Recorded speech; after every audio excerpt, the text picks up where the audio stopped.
Hi, I want to talk about some trends that are creeping into our society or everywhere, and people are not really noticing these trends because they were enabled by technology, and people kind of miss it, how this came about.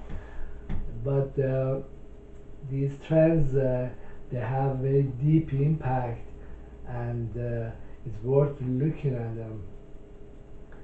I want to talk about the first trend is the cell phones and internet, or the web, which is now available almost anywhere. Anybody that has a cell phone, even many Africans, they have cell phones now. And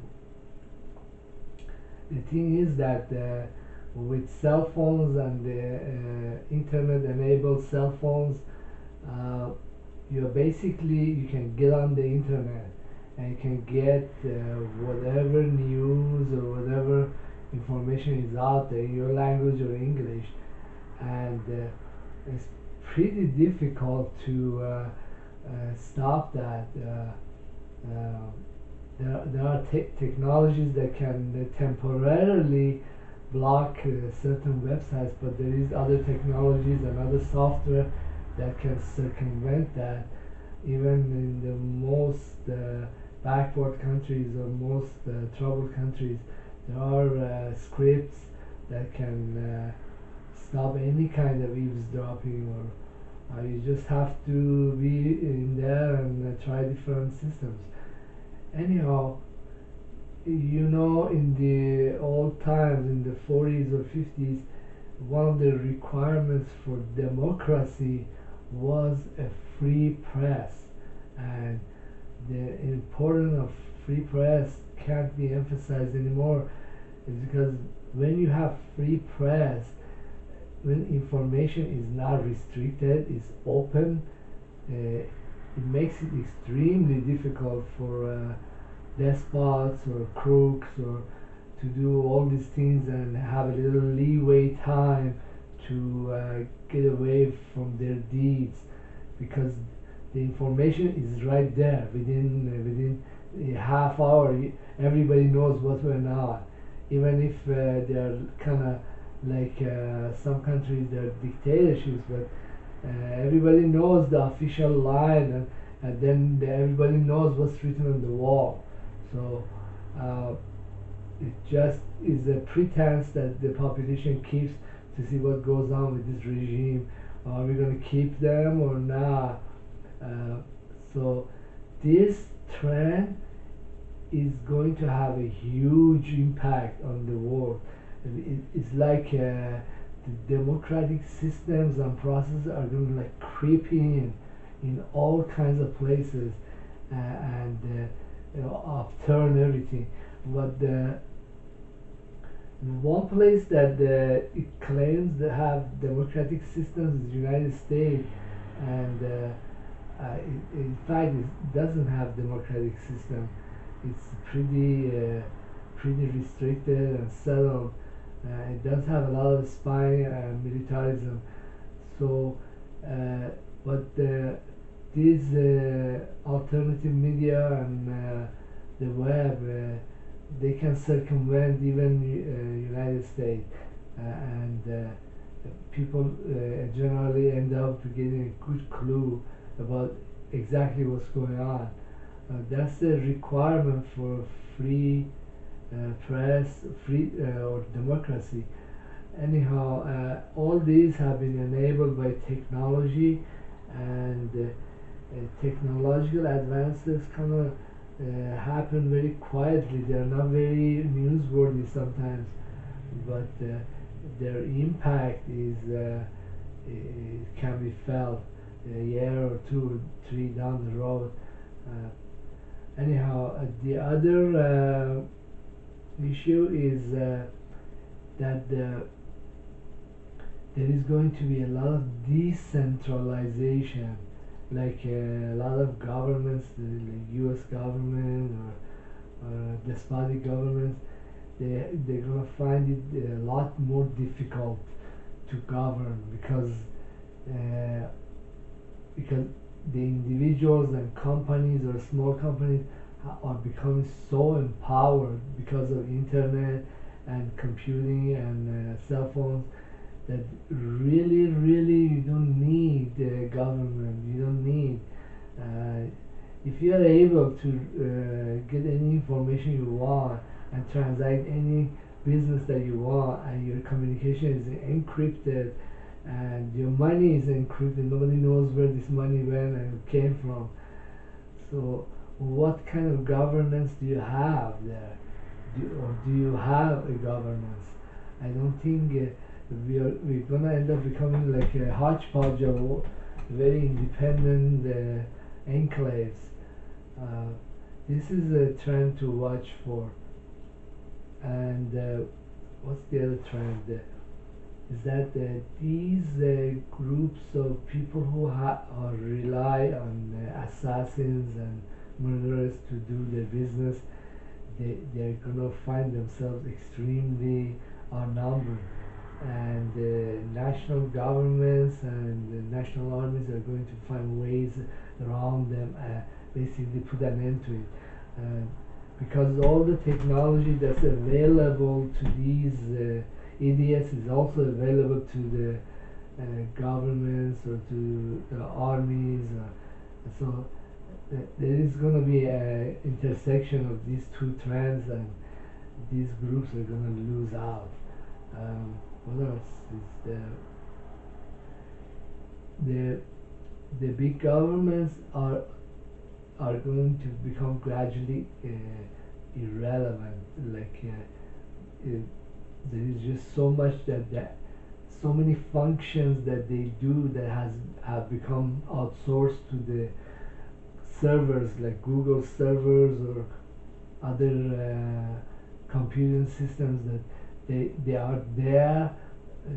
Like you have certain institutions that they are there, but they don't matter. It's just like having the Queen of England. She's there, and she doesn't really matter. She doesn't really govern. Okay, so this is the same distinction. The other trend is the total encryption of communications, like phone calls, emails, because everybody this is something that everybody wants. Nobody wants somebody to be able to eavesdrop on their conversations. Nobody wants people to know how much money they have, or where they kept their money, or what they did. So if there is billions of people, looking for devices and software that does this, guess what's going to happen? Those things are going to become available and being sold. Okay, so this doing spying and breaking in is going to become increasingly difficult. The other technology that's going to take off, or is something that everybody's going to have, is encrypted money. It's like having your own Swiss bank account, but you are not a millionaire or a billionaire. You're like me. You have a few dollars, but hey, the technology will make this available to the guy like me. Imagine what's happening now, that some guy like Hassan, sitting in a warehouse or in some office building, is making a video and then putting it on his old computer and then upload it into the YouTube.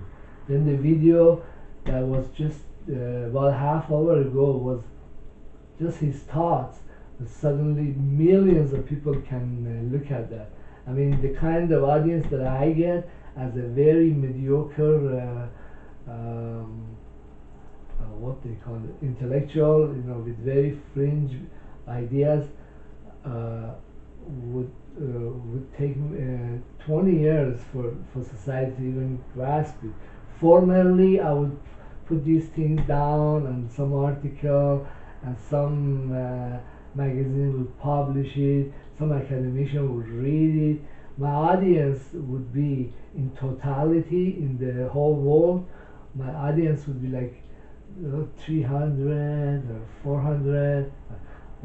I got that many just in the last 2 months. So, uh, this is a trend. This is empowerment. Okay, another trend is like this. As technology becomes widely available and very cheap, we are entering a flat world. Like everybody is on the same level economically and politically. Nobody is exceptional.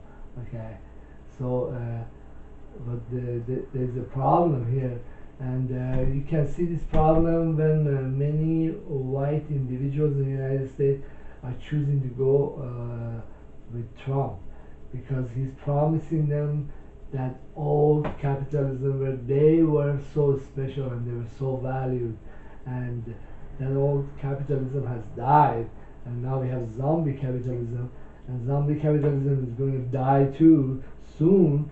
And guess what? What happens to the very special people that they were so needed and so special? Oh my God!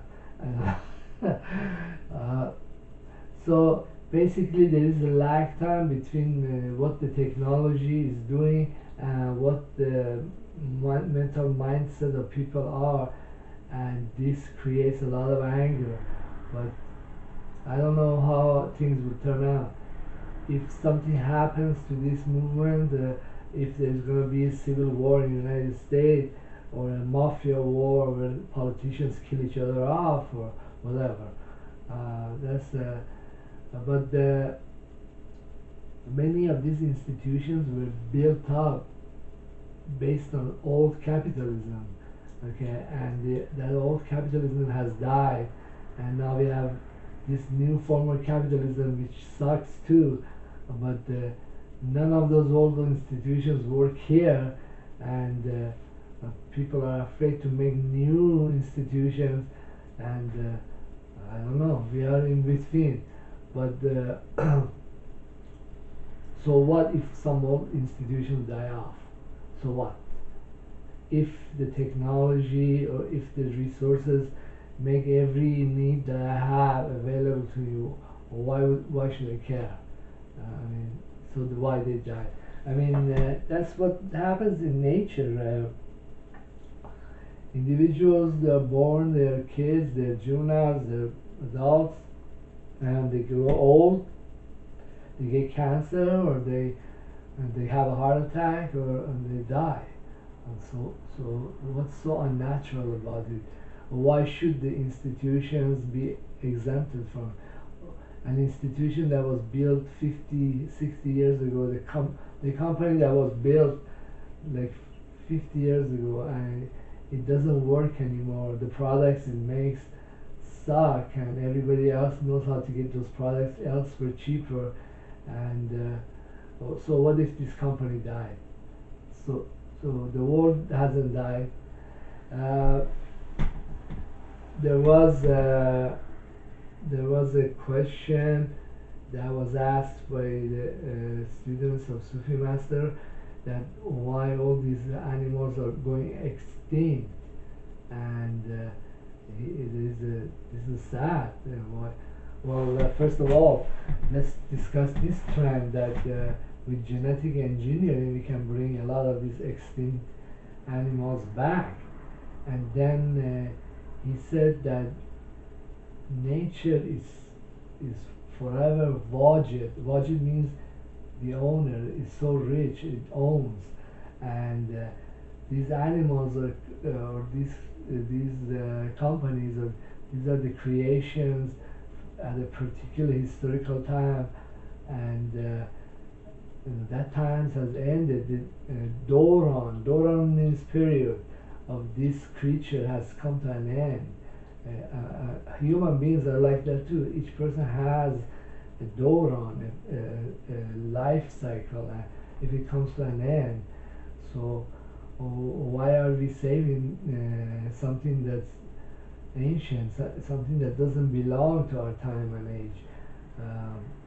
Well, in case of animals, we should make an effort to bring back the extinct animals, because they'll make a nice specimen for a zoo, and they're cute and cuddly, all that. Okay, but how about companies that suck, or governments that suck? Well, let's look at it in a different way. Uh, democratic systems outgrew from despotic systems, and they became constitutional monarchies, and then later on they said, well, hey, we don't need this guy anymore at all, and we're just going to have a president and a house and Congress. Okay, so uh, things evolved, and who says that things aren't have stopped evolving? Who says we're not going to have radical democracy? Who says that electoral college and this crappy democracy we have in the United States is going to survive if something else that's better won't come along? You follow what I'm saying? And you should never grieve for these old institutions. If they go away one day, something better is going to come along, and something more true to our heart's desire. Uh, the other trend that's going to happen is that the price of energy is going to drop to zero, because the cost of solar panels is dropping to zero. They are nothing but some metallic impurities, some silicon, a little doodah, and this and that. Okay, so and the price is dropping. The price of energy is dropping. So who says that in the future we're not going to convert most our appliances and our needs into electric use rather than oil or gasoline? If our energy cost is going to drop to zero, then doesn't that mean that the cost of producing food is also going to drop to zero? Okay. So how about the trend when everything has become automated and robotics and artificial intelligence have taken over? Why wouldn't they drop the price of goods and services and electronic stuff drop to zero too? Right? So our future, in my best estimation, is a zero marginal cost society. That the cost of many goods and services have dropped to zero. Okay. So the reason that many people are very suspicious of robotics and artificial intelligence is that they grew up when these systems were not in effect, were not being used, and they cannot imagine that they have become obsolete, and there are systems that can do their work much better. And also they cannot imagine a world without these stupid forms of capitalism. Capitalism sucks, and it's sucking all the resources and all the technological advances and all the extra profits and resources that are coming in. It's sucking it up and giving it to some bankers. Okay, so can you imagine something better than this? What if this whole thing fell apart and you had no other choice? You had to go reinvent a new economic system that fairly distributes goods, and you just keep capitalism a little bit for entertainment, or to keep people happy, like you keep a little bag of pot, even though it's bad for you, but hey, that's entertainment. You keep many different things on the side as entertainment. Why couldn't capitalism become like one? What else? As the human need for resources is fulfilled, people have two choices.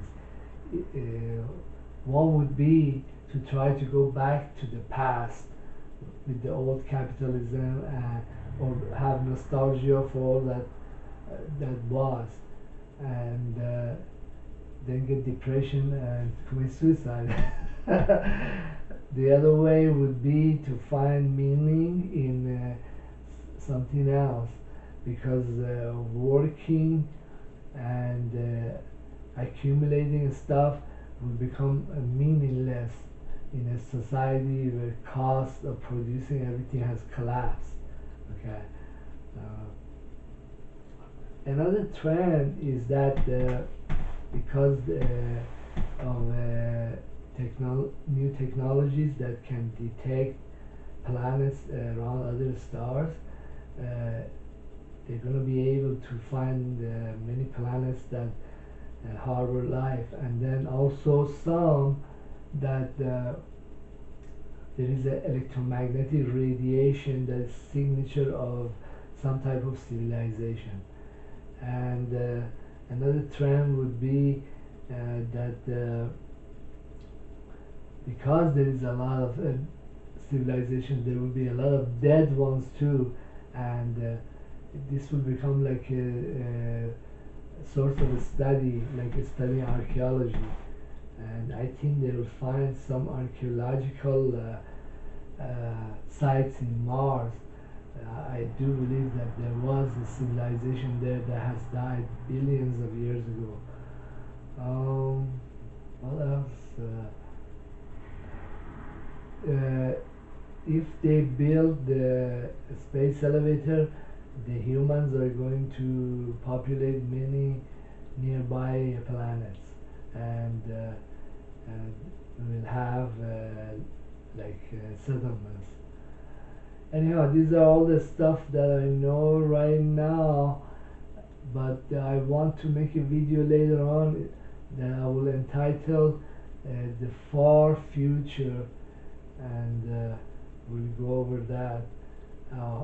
One of the trend that's very troublesome, I think that the United States is going to fall apart, because this is one country that goes around and starts wars everywhere and threatens everybody. So I think there will be some day of reckoning for them, either economically or militarily or politically. Well, I've had some visions and some dreams, but I don't want to go over them, and I don't want to stick my neck out. But let me just suffice to say that this was their destiny before Obama got elected, and everybody else in the world just hit the pause button because he was black and Muslim, and they said, "Damn, maybe we can renegotiate everything with him." He didn't do anything different than anybody else, but this was the perception. But when things come to an end with Obama, this system is also going to come to its end. I have another video saying, is Obama the last president? And you should watch that video. Well, thank you very much, and I hope you leave a comment. Have a nice one.